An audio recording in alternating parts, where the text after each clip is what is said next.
And I'm finding out that a lot of people don't know anything about attachment styles because I ask people, "Do you know about I kind of heard of it because I get so into these things. I assume everybody else does too, but not true." Right. People are like, what is that? How is adhesive you are, or you're going to get sticky? Like, no, Right. that's Right. not it. Right. No. Right. You are listening to What's Next? Conversations with Boomers, and I'm Barb Desmarais, your host. When you're a podcaster, as I've mentioned before, you look at how many downloads each episode gets. It's really interesting. Not only how many, but where they come from.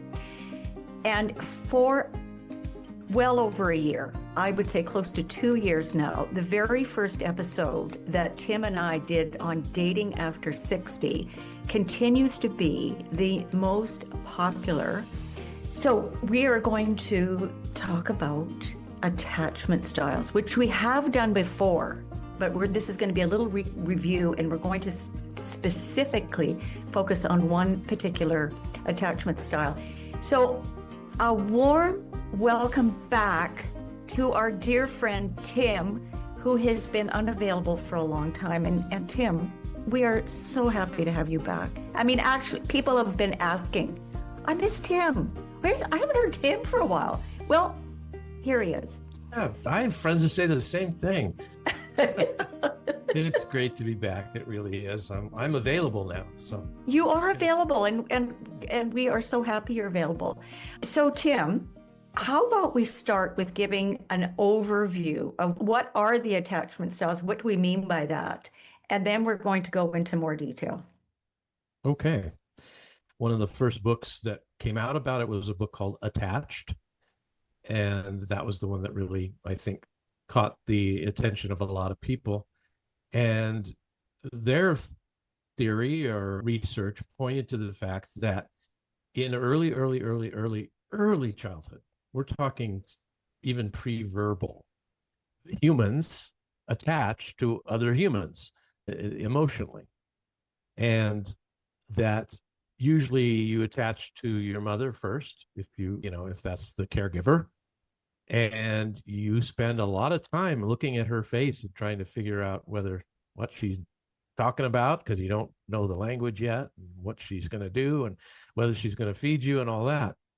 And what they discovered is that there wasn't just one type of attachment, and that there were a lot of people who did not have what they would call secure attachment. So we'll say that's number one, because we're going to divide this into four basic attachment styles. There's subtopics, sub attachments, but first one being secure, which would be, the one you want to have, which is basically you feel safe in the world and that you're going to be taken care of and and loved and all of that. You trust that the people that are caring for you are always going to be there, and right.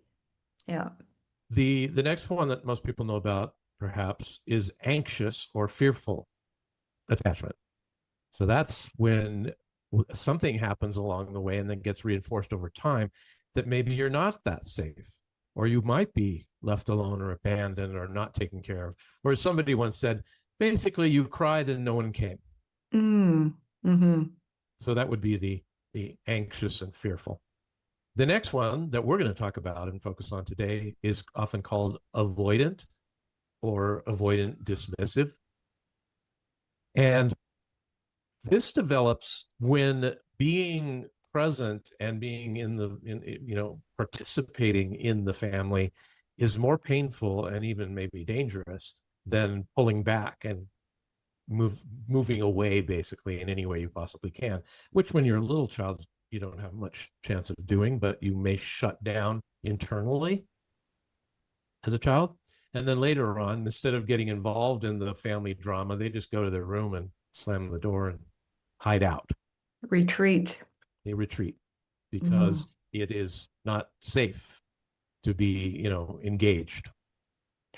And were feelings dismissed and that sort of thing. But it's interesting. It's not just that, because the anxious person, their feelings might be dismissed, but their reaction is to try harder to get their feelings acknowledged, to get the love, to get the attention. They pursue and try, and it could come out in being charming and funny, or precocious, or there's all sorts of ways. They might even be a type that is always, getting in trouble, believe it or not, because at least it's attention of some sort, or they're Which is falling better than down and nothing. crying a lot. The avoidant is like, no, I'm not going to play. I'm going back in my castle and put up the wall, because that's the safest place to be. And there's one more. Most people do not know this one. Do you know what it is? Disorganized. Disorganized, you do. Which is kind of a combination of fearful and dismissive. And why they call it disorganized, I don't know. It sounds like what my office looks like, but it's basically someone who's kind of always trying one thing or another to get their needs met. And so they can flip-flop between needing a lot of attention to not wanting any attention. So we may have talked about this before, but are you willing to share with us your attachment style? Sure. I would probably describe myself as secure / anxious, because I tend to lean to anxiety. And, I'm the type of person that might get anxious if, I don't hear from the person I love for a while, but mostly I'm pretty secure. I'm not suspicious of people if they drop a name. I go, who's that? Or, I'm not like that. I think Yeah. I'm pretty secure. What about you? By the way, congratulations for being mostly secure. I think I am. Yeah, I think I would, how I know you, I would say so. And I am mostly secure, but when I'm at my worst, or when I backslide into being one way or the other, I'm disorganized. I am absolutely both. So how does that play out, Tim, as a partner? There's one way you might look at it, or a way to compare it would be, it's like being an introvert and an extrovert at the same time. And say more about that. Which, by the way, I am.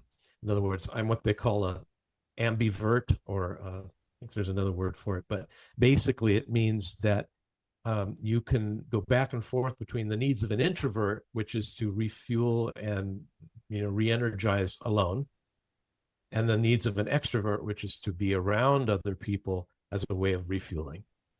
It can be either way with me, depending on the situation, depending on my mood, depending on my level of energy, all sorts of things. So sometimes I really, really want to be with people and I feel great after that. And other times I'm like, no, I'm going to go back. I'm going to go in my cave. So as that applies to attachment style, well, I'll tell you the way that the love of my life described it, when I first figured out that I was a disorganized, attached person, I said, so I think I get it. It's basically, I'm like, hey, take care of me. Stop smothering me, would you? Go, take care of me.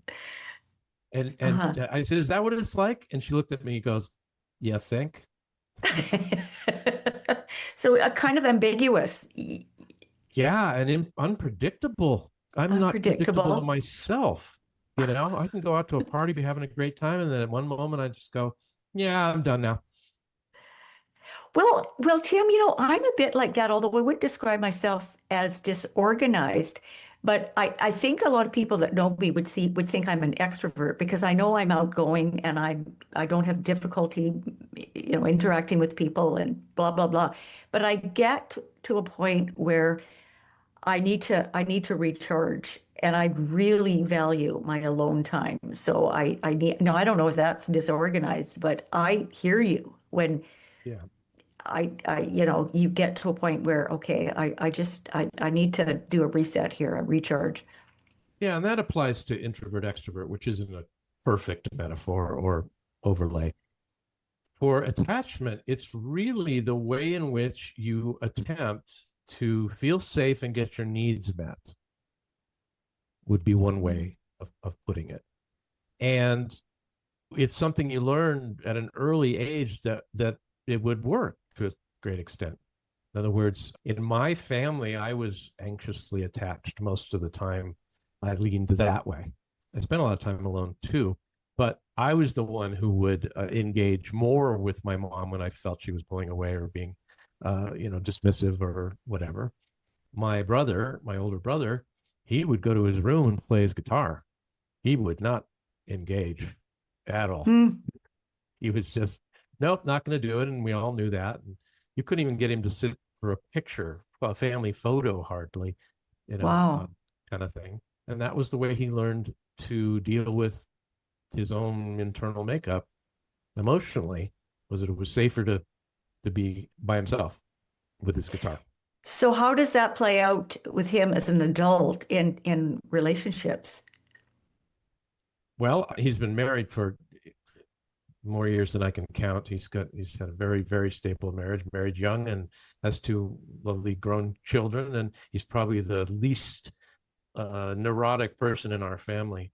So it worked out well for him, I guess. But It worked out well. Yeah, yeah. he found someone who didn't mind at all that he would just need to go out to the desert sometimes, And I don't mean figuratively. He lives out in California and he loves the Borrego Desert and things like that. And he would just go out there and spend 2 days by himself. And, Well, he's probably married to somebody that's got a very secure attachment style. If she's not threatened or, offended by that time that he needs alone, because it takes an understanding partner, right? it does. Yeah. So it's one of those things where I guess what I want to say, kind of just at the outset of the talking about specifically avoidant and how does that play out in dating and relationship, is a person is not their attachment style. No, They're not. no. And it's not a character flaw in the way you might think a character flaw is. This is something that they developed as an adaptation to stay safe and feel safe in the world, to get their needs met. You can't judge them harshly for adopting some sort of an adaptation before they can even speak, right? And so every attachment style except secure, the three that we're talking about is, which is the disorganized, the anxious, and the avoidant. They all are driven by the same thing, and that is the fear of being hurt. Mm-hmm. Mm-hmm. So that means the avoidant pulls back to not be hurt. The anxious attachment says, if you love me enough, if you like me, if I push harder, if I'm more pleasant or whatever it is, I won't get hurt. And then someone like me just says, I'm going to try anything to not get hurt. I'm just going to throw everything at the wall and see what See what sticks. And I'm joking to a certain extent. I'm not an expert in this, but I do know that I got a lot of mixed signals when I was a kid. And that's probably why I developed sort of the combo deal. So when we're talking about you meet someone who's avoidant, boy, that can feel really hurtful. Yeah. Well, I've experienced it more than once. And of course, when you meet somebody, they don't say, hey, by the way, I have an avoidant attachment style. I just want you to know. Most of the time, of course, they don't know. They don't recognize it. But, because I've experienced more than one time and I started getting really interested in it. And first, when I started learning about attachment styles, I thought, this sounds like an avoidant. And there's a couple of people that I follow. One of them in particular, his name is Ken Reed, and he's an Australian therapist. And he focuses on attachment styles and particularly avoidant. And, when he talks about the characteristics and they tend to do this and, there's a pattern here, and I'm just going, check, check, yeah, yeah, yeah. So I agree with you, Tim, and I'm glad that you brought that up. A person is not their attachment style, and this all stems from childhood, and which is interesting. I mean, we're a podcast for baby boomers, and we've been around a lot, and these childhood wounds stay forever because that little frightened child is still in there. And so, just as you say, you act in a way to try and not be hurt. Right. One of the biggest characteristics and the most painful for a recipient is that they will end things abruptly. Everything's going along just fine. Think, oh my gosh, this is just great. You know, we've got great chemistry. We're getting along really well. And then all of a sudden, out of the blue, I don't want to see you anymore. I'm ending this. And you're just, Very abrupt, to say the least. totally. And you're just blindsided. And Ken, you know, he's very graphic in his description because he's experienced it. It's a mind. Yeah. And it is because you are thinking, gee, what did I miss here? Did I read this person wrong? And so how he describes it is that it's nothing to do with you. It's the person, oh my gosh, we're getting close. This person's going to ask more of me than I'm able to give. And I'm scared stiff of becoming vulnerable, and I'm petrified of intimacy. And if I get close, there's the risk of being left, being discarded is too big. I can't handle it. I'm out of here. Yeah. And it's sort of like a preemptive strike. Like being rejected, being abandoned is so painful. I'm going to do it first. Exactly. And that's what they do. Exactly. Well, I was with one person a couple of years ago, and there were some issues. We were, I don't know, 6 weeks or something. And suddenly I felt that he was pulling back a little bit, and I flagged it. And he said, the problem is the more I see you, the more I like you. And you and I both know this is going to end and it's going to hurt me. So I think we should end it now. Okay. Right. Right. And it's like, okay, well, that's kind of a weird way to think of things, you know, if you're I not know. avoidant. Now, if you happen to have that kind of attachment, somebody might go, oh, yeah, that makes perfect sense. That's, I can see why. I've always felt that if two people with strong avoidant attachment styles got together, they'd probably never get together. Well, that's what I'm saying. How does that work? Like both petrified of rejection and both Yeah. petrified of intimacy. So it turns out when I was thinking about that, I thought, well, gosh, there has to be people who do get it somehow end up in a relationship and they both have this style. And I ended up having a client where both he and his wife had avoidant attachment. And I was like, oh, well, and they've been, How did they had that children. go? They were married for a long time. Yeah. And I said, how does that work? He goes, well, we don't ever fight. We don't ever disagree or argue. And we don't really talk about anything, you know, more than how's the weather. Mm-hmm. And I said, okay. So you found a way to not do anything that might cause any pain or fear of rejection. And it was interesting because for him, and I imagine for her too, I didn't talk to her, but this was like the worst thing in the world, that here he was terrified of being abandoned, and he was being abandoned because he was in the throes of a possible divorce. Oh It's like gosh. worst fears come true kind of thing. And that was, you may have heard the phrase, it's become very popular recently, trauma reaction. No, I haven't. It's basically, if you have early childhood trauma of some sort, it kind of gets stuffed away and lodged like a wound inside of you, and it's a core hurt. And if you end up in a situation of some sort that even reminds you of whatever the initial trauma was, abandonment, it could be all sorts of different things, it can trigger the same feelings, even if it's just similar. A person who's similar to the perpetrator, if you were abused in some way, for example.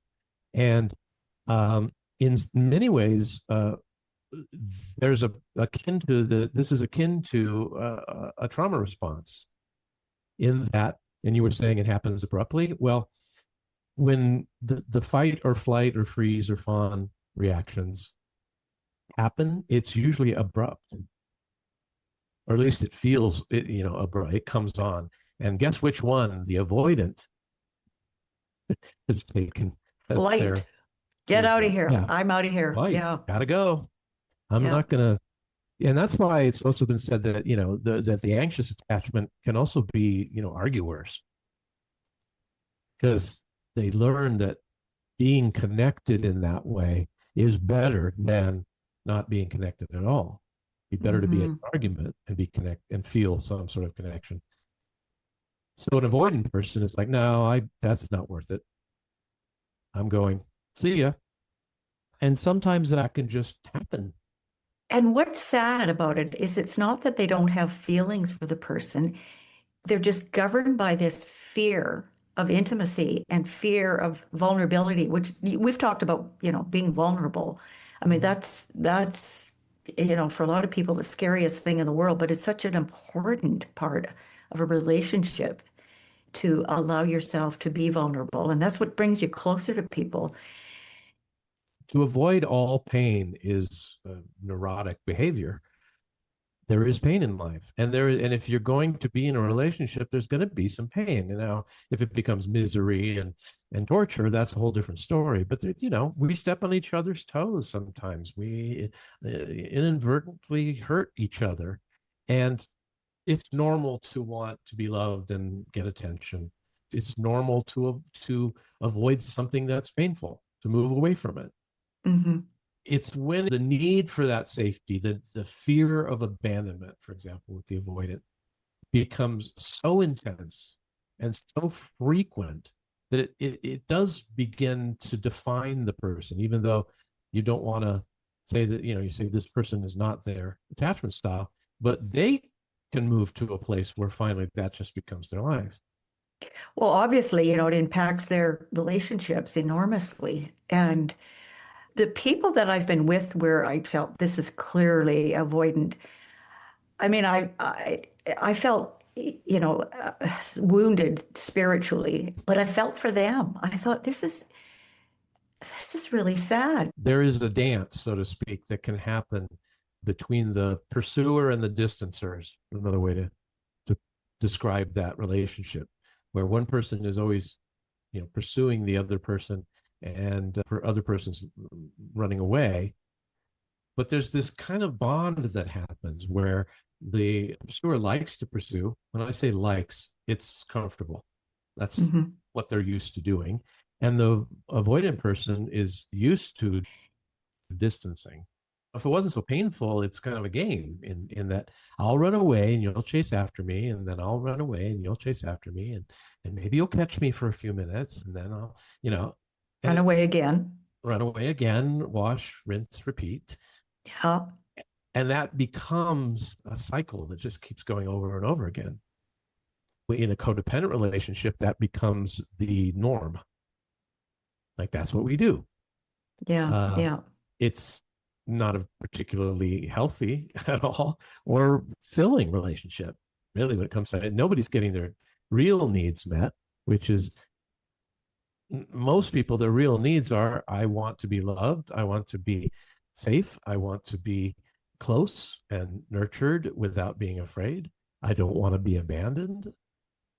We have the same wants and desires. It's just, how are we dealing with it? That's right. Everybody, yeah. Who doesn't want to be loved? Who doesn't want to be cared for? Who doesn't want to be nurtured? That's a universal need that we all have. And so these people, the fear that goes along with that. So the more I invest, the more I have to lose. So I'm going to get out now. Yep. It's the opposite of, there's a thing called sunk costs. I don't know if you ever sunk heard that costs? No. Sunk costs. A lot of times it's in business and things like that, which is basically, you're heading down a road, you spend a lot of money to get there, and it really looks like a dead end, but that you keep going because you've already sunk so much time and effort and money into it that you don't want to lose that. Well, that can happen in a relationship, and that it's like, I don't want to get in so far that getting out will be more painful than staying in. So Yeah, I'll get out yeah. first or early. I'll get out first. Yeah. I mean, it's sad, isn't it? And what's interesting to me is that, okay, Tim, we've been around the block a few times, and this, people experience this with, in their 20s, 30s, but it doesn't change. Here I am, a senior, and going through this with people. Yeah. The good news, I think, is that like any identity that you adopt, there are ways to mitigate it and even heal. If it's trauma based, you can heal from that trauma. You got to do the work to do that. If you let it go its course, it's just going to stay with you and become more and more solidified, so to speak. I always say, you're not stuck with how you ended up if you don't want to be. That's right. Yeah. What can I learn from this? How do I heal? Yeah. Can I risk the possible pain in order for a greater reward? So for Right. avoidance, can I risk staying with someone, getting close? The possibility of being rejected is there, but there's a greater reward of actually being fully loved. My hunch is that, by the time you get into your 60s and 70s, it takes, first of all, a tremendous amount of self-awareness to understand that you were an avoidant and to learn from that and move away from it. It takes a lot of work. My hunch is most people just, the next relationship's the same, and then they try it again and try it again and just can't make that commitment. Yeah, you'd said that this gentleman had said, well, that this is going to end because I like you too much, and et cetera, et cetera. That is the self-awareness, and that's a great step forward. But if you decide, and that's just the way I am, it's not that much better than being unaware in some ways. I know, I know. This person was a very wounded man. He had deep childhood wounds. Yeah. Then there was another one about a year ago because another thing that, I mean, this is what I've learned from Ken Reed, is that in the beginning of the relationship, they tend to love bomb. Let's Oh, tell the listeners what love bombing is. A lot of people may not know. yeah. I love bombing. That's a phrase that came out of studying narcissists. And it was a way that people who tend to be narcissistic would attract someone by overdoing everything, uh, presents and compliments and being Yeah. available. It's like they're trying to prove, hey, I'm not an avoidant. I'm trustworthy. I'm all in. In order I'm to everything be. you've ever wanted, everything you've ever Yes, asked. Yeah. exactly. And it's too good to be true. One of those things, right? And if Yeah. it's too good to Yeah. be true, it probably is not true. It So probably that's the is love bomb. not. Yeah. And then once they feel they've sort of got you, so to speak, then they can ease off that and sometimes pull away a lot of times. And I want to make it clear that the difference between a narcissist and someone who's avoidant is a narcissist, their trauma, what happened to them, they never really developed a sense of empathy. Exactly. So they don't feel bad about their behavior. They just think, well, this is the way you do it. Is you get someone to love you, and then once they love you, then you can stop doing all the shenanigans, and now you got them on a hook. And an avoidant isn't that calculated. I don't think so. No, Avoidance no. just like, I want to be loved. I want to be loved. And then as soon as they're loved, it's like, oh, no, no, no, no, because I know what's Ex coming. I know what's exactly. coming. I know the Exa future. yeah, yeah. Yeah, so about a year ago I was with somebody and so this is how the love bombing looked like. Oh, I can see us being together for years. And we met in April. He'd made plans for us to do something in November. he was, I go fishing every year, and next year you're going to be with me. Gosh, the first week we were together, he gave me his entire calendar. This is what I'm doing on all these days, and blah, blah, blah. He was also wounded because he shared something with me, I think on the first date, that, there were things that went off in his family. And after about a month, he kind of revealed a really kind of mean, nasty side. Yeah. And then we continued and we did lots of fun things. And then we went, for my birthday, he invited me to come on a cruise to watch the fireworks, which are in July here. And we're sitting in a dinner cruise. We're sitting at the table. I like, he was there, but he wasn't there. And so I had to flag this, are you okay? So long story short is that, yeah, he wanted to break up. And this was her sitting on this fancy dinner on a boat where I had no escape. Okay. I just thought I could hardly take him seriously, Tim. It was so bizarre the way it happened. But again, I started kind of looking at the pattern, and he fit into the category of avoidant hugely. And same thing, he was afraid of the closeness, he was afraid of being rejected. And I mean, he knew of his failings or propensity to be verbally abusive, I will say. And I wasn't going to take it. Anyway, then I had another one recently, also love bombed, but in a very different way, because we had decided, let's just start out being friends. That's actually what we did. But we texted every day. We did tons of things together, and he introduced me to his family, 4 of his 7 children, his siblings, all of his siblings. Just I'd only known him for 2 weeks, and I'm meeting all these people, and we had great conversations, and we acknowledged that all the time, that we'd had it's just so nice chatting with you. And it was, and all of a sudden I get this email, I've got all this thing, this going on and that going on. And he said, I'm ending our platonic friendship. And that was that. Oh, I wish you well. Okay. I just, that was it. That was it. And I responded, and this was through text. He never read it, never responded, never anything. And I just felt, yeah, like I say, it was an assault to my soul. Like, what? And so, I'm listening to Ken Reed, and this is classic, these abrupt breakups. And they usually will break up when things start to get close, when things are happening. And it's, you can always tell when there's good chemistry between you. You just feel it. Both people feel it. And then all of a sudden, now I'm learning, yeah, as I say, this is classic behavior from an avoidant.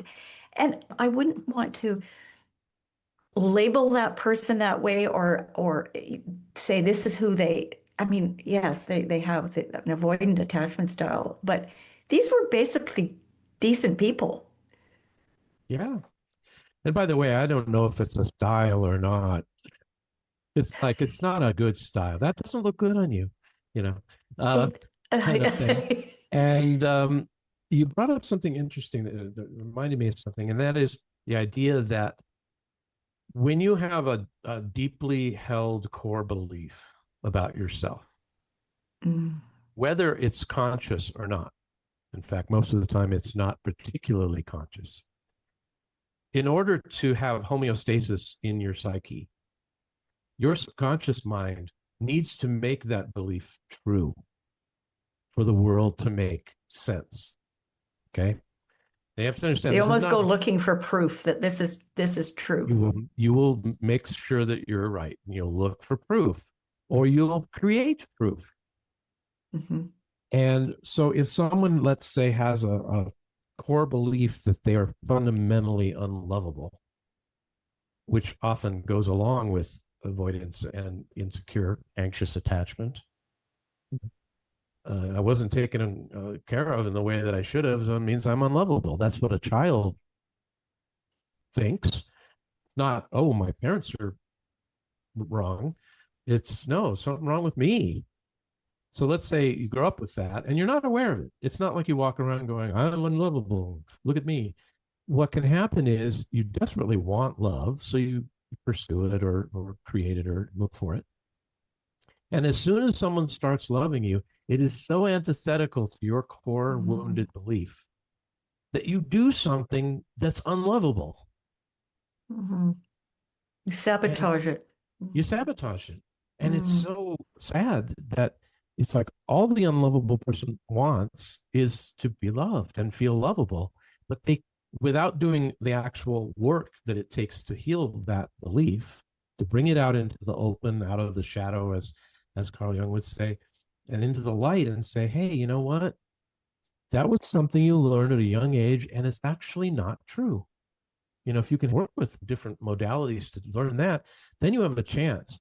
But if it's unconscious, no, you sabotage and ruin things all the time, or just abruptly leave because it's basically like, hold on, wait, she seems to be really liking me, and that's not going to be okay because we all know that I'm unlovable and unlikable. So, does not compute. It's really sad. It's really sad. The truth of the matter is that I uncovered a core belief of my own that had to do with feeling unlovable. And when I did the work to uncover that and, bring it to light and examine it and then decide, you know what?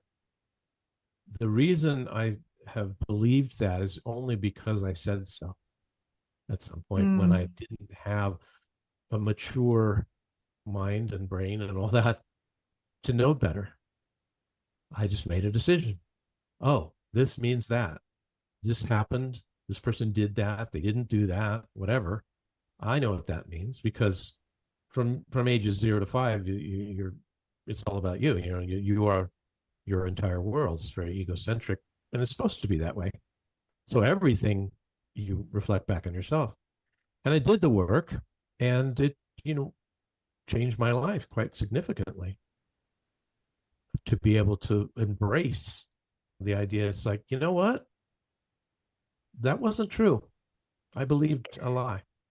that's so good, Tim. That's so good of you to do that. I mean, honestly, it shows such maturity and self-awareness and, willingness to grow. I mean, we all have room to grow, no matter how old we are. And I had help, by the way. I just want to say it wasn't just, I didn't just come across this. Well, lots of times we do need help. Yeah. I mean, another thing that I've had to look at and really think about and learn about is when you're the recipient of these abrupt breakups, because it's so hard on you emotionally. How do you heal from that? Yeah, that's a great question. Don Miguel Ruiz, who wrote the Four Agreements. So one of the Four Agreements is don't take anything personally. Personally, yes. Right? Easier said than done, right? But I figure if there's only 4 agreements, one of them is that, it must be pretty important. Yeah. And it turns out it is. So I think self-talk is really important. The way you way you treat yourself and talk to yourself about what's going on for you. Very. And when you're able to say, hey, you know what? That wasn't about you. In fact, it really had nothing to do with you. This was about their wounding. Yeah.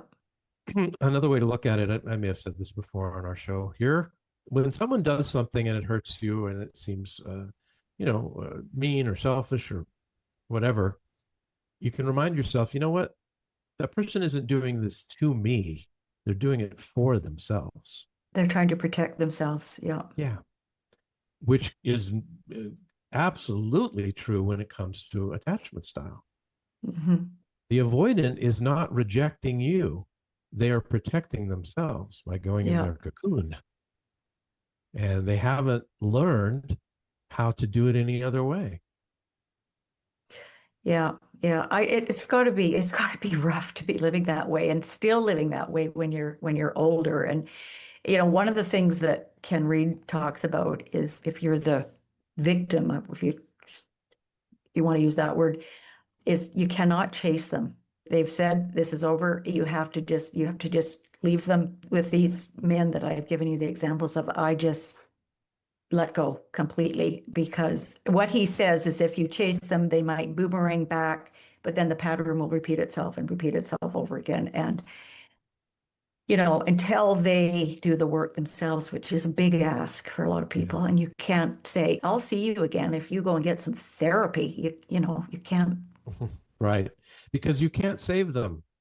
Nope. You can't Nope. fix This is them. You their can't save journey. them. It's their journey. The change has to come from inside for any of these things. 100%. And you don't really have the power to change them. And it's if you try, and many people do try, I've heard of women in particular who will find a man and they think it's a project. Mm, I'm yeah. gonna Change him. Yeah. Yeah, I'm gonna get him out of his shell. Yeah. And that's a fool's errand most of the time. That being said, because there's always an and, right? Yeah. Let's say you find yourself not just dating, but you're in a relationship with somebody and you realize, oh, they have this attachment style. Every time the going gets tough or things get too close or whatever, they back off. They retreat. Yeah. I think we should do a part 2. Don't you, Tim? Yeah, we could talk about what does it take, because one of the first things to do is what can you do? Address your own attachment style. Yeah. Yeah. Do the work. What's the work? Yeah. So that's a good topic. It is. Yeah. Healing is important. This is very, very difficult to be on the receiving end of. It's just hard. So, I think we could do another episode on the whole healing process from this. Yeah. So I would say that to wrap up your question, which is a good way to, I think, put a button on things, what Put a button on it. What do you do if this happens to you? If you're on the receiving end of this kind of behavior, I would say, unless there's something that you egregiously did to push this person away, which is rarely the case, especially when you're just dating, don't blame yourself. Don't think that you can solve it for them or heal them or fix them. That's key. Yeah. Don't take it personally. It's really not about you. And know that person is not available to be in a relationship at this time and place. Yeah, there are people that simply are not emotionally available. Yeah. And, the sooner you find that out, the better. Yeah, that's not your problem. That doesn't mean it doesn't cause some pain and shock, even like when it happens abruptly. And then that's the point to be kind with to yourself and say, it's okay. And don't say, I'm fine, I'm Teflon. It's no, ow. Exactly. Oh, this hurts. That actually didn't feel good. Okay, well. This is a gut punch. Yeah. Yeah. So lesson learned. And we are the largest generation to all be alive at the same time, I understand. We are. So, we baby boomers. We're huge. There's a lot of people out there that are not strangely attached, avoidant and otherwise. We all have times where we feel anxiously, insecure. And we all have times where we feel I want to protect myself. It's just, they call it in psychology, frequency and intensity. How often and how intense does that happen for you? And if it's a lot and you're wrecking relationships and you're not able to be in a relationship because of it, okay, time to get some help. Something to work on. Yeah. Yeah. Okay, we're going to have to wind this down. This is so interesting. I just love this stuff. And Tim, talking about it with you is a joy, truly. And I think we should agree. Can we agree to extend this? Yes. There's okay. More to be discussed. We mentioned the work. Well, what is the work? What is the work? Yeah. Okay, just give us how people could reach you before we say goodbye. You can always reach me at www.timwadecoaching.com. timwadecoaching.com. Yeah. That's the Okay. best way. And Okay. or you can look me up on Facebook and Coach Tim Wade. Coach Tim Wade. Yeah. Okay. Thank you, Tim. You are so welcome. It's always a pleasure. It's always a pleasure for us.